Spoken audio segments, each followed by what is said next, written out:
Segara birune banyumu katon endah dipandang. Ombak kang susul-susulan tumuju menyang pasir, nyapu pasir ing pinggir pesisir. Segara nyimpen akeh kaindahane. Ana terumbu karang, iwak lan wit-witan. Kabeh anugrahi saking Gusti ingkang Maha Kuwasa. Akeh sing dilakoke ing segara. Ana sing dolanan selancar, ana sing dolanan ing pinggir pasir.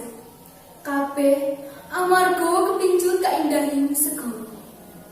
Segara ugi akeh menehi manfaat kanggo para nelayan ing kono. Mula kabeh kudu dijogo supaya tetep endah lan